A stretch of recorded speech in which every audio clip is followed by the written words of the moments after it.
Shalom and good morning everyone. పరిశుద్ధులందరికీ, ఆత్మీయులైన బిడ్డలందరికీ శుభవందనములు. ఉదయకాల షలోమ్. అనుదిన కృపావాక్యము కొరకు మీరందరూ ఆశతో ఎదురు చూస్తున్నారని మేము విశ్వసిస్తున్నాము. ఈ దిన కృపావాక్యము యెషయా గ్రంథము 62వ అధ్యాయము 5వ వచనము. యవ్వనుడు కన్యకను వరించి పెళ్లి చేసుకొనున్నట్లు నీ కుమారులు నిన్ను వరించి పెళ్లి చేసుకొనెదరు. పెళ్లి కుమారుడు పెళ్లి కూతురును చూచి సంతోషించినట్లు నీ ఎలోహిం నిన్ను గూర్చి సంతోషించును.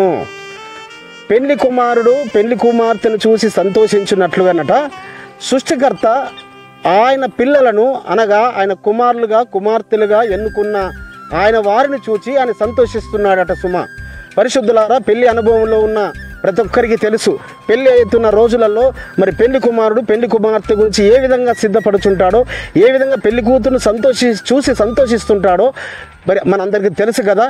కాబట్టి నిన్ను సృష్టించిన వాడు నీకు భర్త అయి ఉన్నాడనే వాగ్దానం మనకు యెషయా గ్రంథంలో ఉన్నది కదా.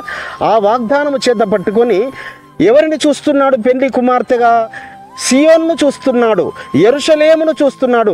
సియోను, నీ నీతి మరి సూర్యకాంతి వలె ఉదయిస్తున్నది, సర్వజనములు నీ నీతిని కనుగొంటారు, నీ వెలుగును గురించి తెలుసుకుంటారని ఏ వాగ్దానమైతే ఆ సృష్టికర్త పరలోకపు తండ్రి యెరూషలేమును గురించి సియోను గురించి ఇచ్చాడో, పరిశుద్ధులారా, సియోను పర్వతమునకు మనల్ని కూడా ఆయన తీసుకోబోతున్నాడు. ఏ విధంగా తీసుకుని వెళ్ళబోతున్నాడు? ఏ విధమైన స్థితిలో? మనలను దాస్యత్వము నుంచి విడిపించి కుమారులుగా కుమార్తెలుగా ఆయన రక్తము ద్వారా విమోచించి కుమారులుగా కుమార్తెలుగా చేర్చుకున్నాడు. అందు గురించే మనం ఏమని ప్రార్థన చేస్తున్నాము? అబ్బా నాయన తండ్రి అని మనము మొరపెట్టే స్వీకృతాత్మను, దత్తపుత్రాత్మను పరలోకపు తండ్రి మనకి ఇచ్చాడు పరిశుద్ధులారా. కాబట్టి అట్టి ఆత్మ కలిగి మనము సియోను వాసులు ఏ విధముగా వారు సిద్ధపడుచున్నారో వధువుగా, అదే విధముగా అన్యజనులమైన మనము కూడా ఆ సియోను చేరుతామనే విశ్వాసముతో మనము వధువుగా సిద్ధపరచవలసిన వారమై ఉన్నాము సుమా. మరి మొదటి పేతురు 3వ అధ్యాయములో శారమ్మ గురించి మాట్లాడుతూ, ఓ పరిశుద్ధులైన ఓ స్త్రీలారా, మీరు వాక్యమునకు అవిధేయులైన మీ భర్తల ఎదుట మీ పవిత్రమైన ప్రవర్తన చూచి వారు వాక్యము లేకుండానే వాళ్ళు రాబట్టబడవచ్చు. దేని బట్టి? మీ యొక్క పై అలంకారము మీకు అలంకారంగా ఉండకుండా మీకు గుణమైన అక్షయాలంకారము కలిగి ఉన్నప్పుడు నీ యొక్క భర్త వాక్యము లేకుండానే ఆయన రక్షింపబడతాడు, ఆయన సత్య మార్గంలోకి వస్తాడు.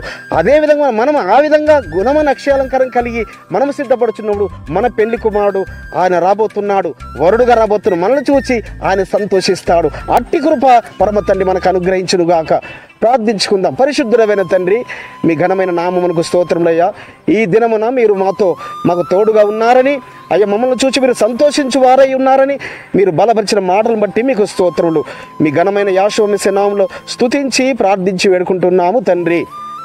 మన పరలోకపు తండ్రియు మన రక్షకుడును విమోచకుడు నజరేయుడైన యెహోవా మెస్సీయ యొక్క దివ్య సన్నిధి నుంచి మీకందరికీ, మీ కుటుంబములకు ఆయన సన్నిధి నుంచి శాంతి, సమాధానము, ఆయన కృప, ఆయన రాకడ పర్యంతం మీకు సదా తోడైంది బలపరచునుగాక.